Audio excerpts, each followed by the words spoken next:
Hi, it's Pamela. In this tutorial, we're going to go over 2 ways to create a table using Doodly. Hey, and welcome to the official Doodly YouTube channel. If you enjoy our content, please click the like and subscribe button below. Now let's get straight to the video.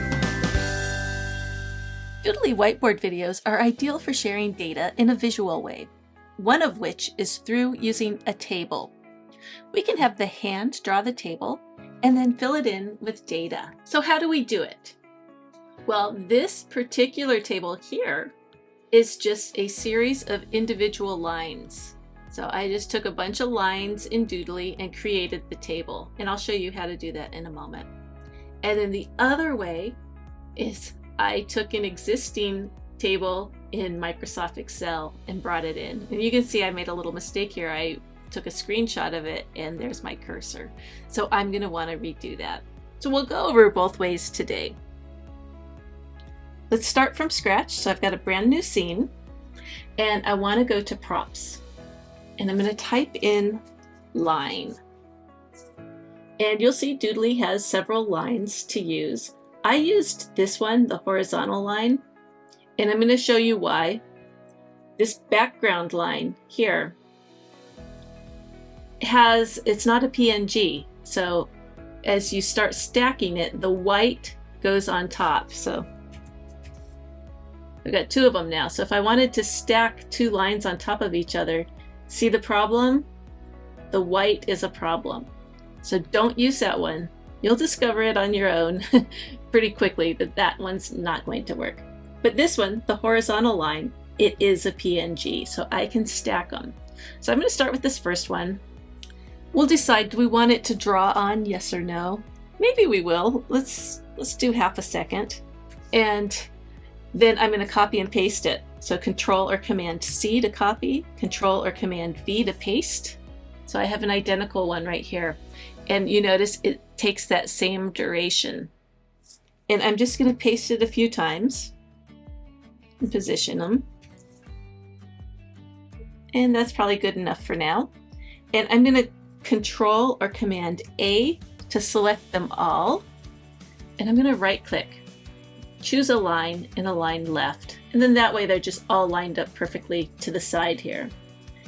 Then I'm going to make another copy. I'm going to move it over here and I'm going to take the rotation tool and rotate it. And I'm going to try and get it as straight as I can.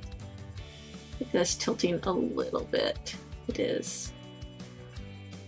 If you want to use the grid to help you, make sure it's lined up. Yeah, that's straight. And then of course it's too big, right? And this is the part I did not like, is when I resized, now it's much skinnier than the other rows. So you may or may not like that. I'm going to turn off my grid real quick. Let's take a look and see how it draws. See if we like that or not. Remember, they're all a half second. So it's going to take quite a few seconds for this to draw on.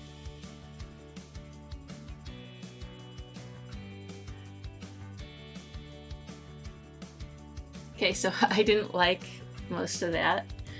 Go to settings. I didn't like the erasing, so let's turn that off. Erase mode off. And then I didn't like how these kind of randomly came on. I think these were fine, they came on in order, but these did not. So there's our first one right here, and it wasn't the first one. This one came on before it, so we definitely want that to come on after. Let's see, what about this one? That one's gonna be our last one. So horizontal, vertical, vertical, vertical, vertical. Okay, I think that's right now. Let's take a look.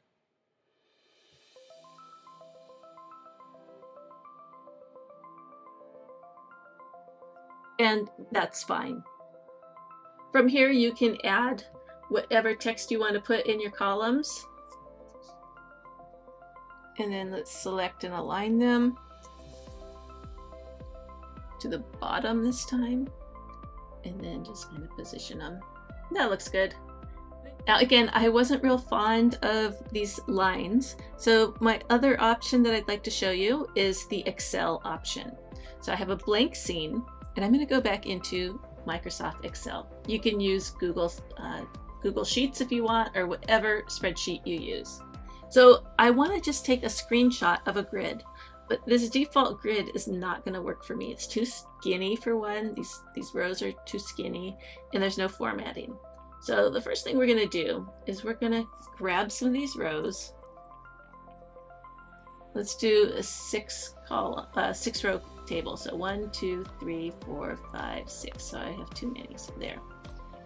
And then I'm going to go up to the menu and I'm going to go Format, Row, Height, and let's say 30.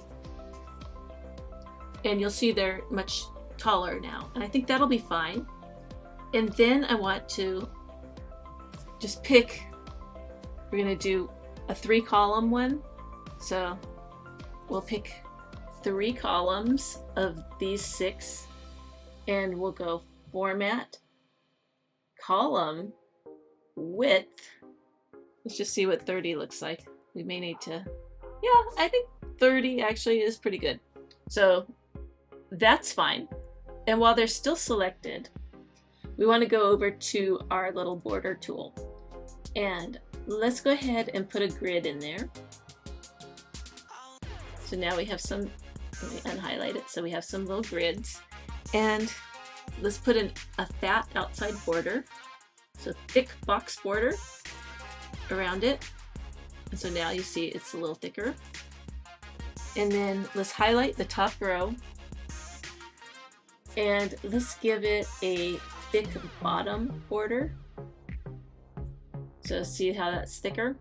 And then again, highlight this and let's give these a different color. So fill, we can go with like a gray, like so. Or if you want a color, we could actually do a nice color. Let's go for green today and we'll do a light green. Now I need to take a screenshot of this. So I'm on a Mac, so I'm going to use Shift-Command-4 and I'm going to select exactly what I want here. And I don't want a whole lot outside of this border because I don't want those faint grids to show up. So I want to get as close as I can to the edges. That'll be good enough. So now my screenshot is on my desktop. So if I go into Doodly, I can import it. I go to Props, blue and white plus sign, and I'm just going to drag and drop it into this. And I'm going to say Excel table. And this is fine. Now I can make it as large as I'd like. You can see these little grid lines like I was mentioning.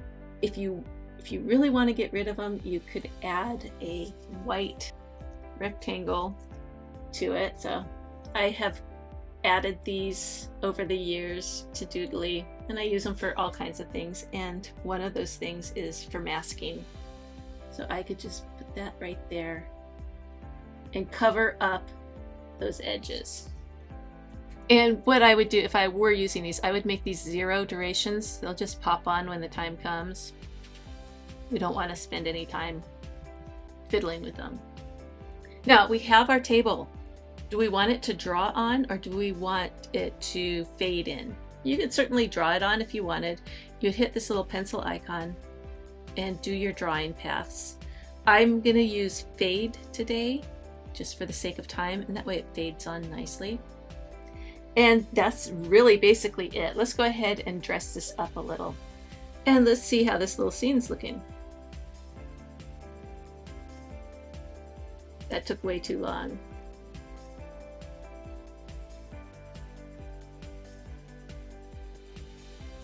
Okay, it's all taking too long. So we don't need 3 seconds for our table to fade in. 1 second is plenty. These don't take any time. Probably do 1 second each on those. Let's draw our man in before we actually fill the table with the data. Keep in mind, if we're going to have data showing underneath these gears, then the gears have to come after we put the data there. I think we have plenty of room. That's fine. So we could bring this in. And the order just kind of depends on what you're planning on saying. I think you get the basic idea on how to do this. So let's just take one quick look at this scene and then we'll be done.